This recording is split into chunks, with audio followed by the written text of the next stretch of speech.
T20 ലോകകപ്പ് final വിജയത്തിന് പിന്നാലെ ഇന്ത്യൻ താരം അർഷദീപ് സിംഗിന് ICCയുടെ പിഴ.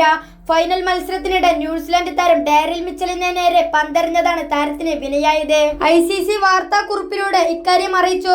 അർഷദീപിന്റെ പ്രവൃത്തി വൻ വിമർശനങ്ങൾക്ക് വഴിവെച്ചിരിക്കുന്നു. മാത്രമല്ല, സംഭവത്തിൽ മിച്ചലിനോട് അർഷദീപ് ഖേദപ്രകടനം നടത്തുകയും ചെയ്തു. മാച്ച് ഫീയുടെ 15% പിഴയായി ചുമത്തിയിരിക്കുന്നത്. ICC പെരുമാറ്റച്ചട്ടത്തിലെ ലെവൽ 1 കുറ്റമാണ് താരം ചെയ്തിരിക്കുന്നതെന്നാണ് ക്രിക്കറ്റ് കൗൺസിൽ കണ്ടെത്തിയത്.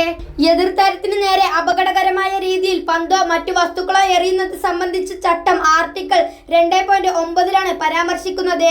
അർഷദീപ് ചട്ടം ലംഘിച്ചെന്നും പിഴയ്ക്ക് പുറമെ ഒരു ഡീമെറിറ്റ് പോയിന്റും താരത്തിന് ചുമത്തിയെന്നും ICC അറിയിച്ചു. മത്സരത്തിൽ കിവീസ് ഇന്നിംഗ്സിന്റെ 11ാം ഓവറിലാണ് സംഭവം. 5 വിക്കറ്റ് നഷ്ടത്തിൽ 102 റൺസ് എന്ന നിലയിൽ നിൽക്കുകയായിരുന്നു ന്യൂസിലാൻഡ്. ടീമിനെ കരകയറ്റാൻ മിച്ചൽ ശ്രമിക്കുന്ന ഘട്ടമായിരുന്നു അത്. അർഷദീപിന്റെ പന്ത് കൂറ്റിനടിക്ക് ശ്രമിച്ചെങ്കിലും മിച്ചലിന് സാധിച്ചില്ല. അടിച്ച പന്ത് മൈതാനത്ത് കുത്തി നേരെ പേസറുടെ കൈകളിൽ തന്നെ വന്നു. ഗ്രീസ് വിട്ടു നിൽക്കുകയായിരുന്ന മിച്ചലിനെ റൺഔട്ട് ആക്കാനായി അർഷദീപ് സ്റ്റംപ് കണക്കാക്കി എറിഞ്ഞു. എന്നാൽ ലക്ഷ്യം പിഴച്ചു. പന്ത് കൊണ്ടത് കിവീസ് ബാറ്ററുടെ കാലിലായിരുന്നു. അതോടെ മിച്ചലിന്റെ ഭാവം മാറി. പെട്ടെന്ന് തന്നെ പ്രകോപിതനായി താരം അർഷദീപിന് നേരെ നടന്നു. കടുത്ത അതൃപ്തിയിൽ മിച്ചൽ താരത്തോട് ദേഷ്യപ്പെട്ട് സംസാരിക്കുകയും ചെയ്തു. അർഷദീപ് കാര്യങ്ങൾ വഷളാക്കാതെ ഉടനെ തന്നെ തിരിഞ്ഞു നടന്നു. പിന്നാലെ ഇന്ത്യൻ ക്യാപ്റ്റൻ സൂര്യകുമാർ യാദവ് മിച്ചലിനോട് സംസാരിച്ച് വിഷയം തണുപ്പിച്ചു. അമ്പയറും വിഷയത്തിൽ ഇടപെട്ട് രംഗം ശാന്തമാക്കി.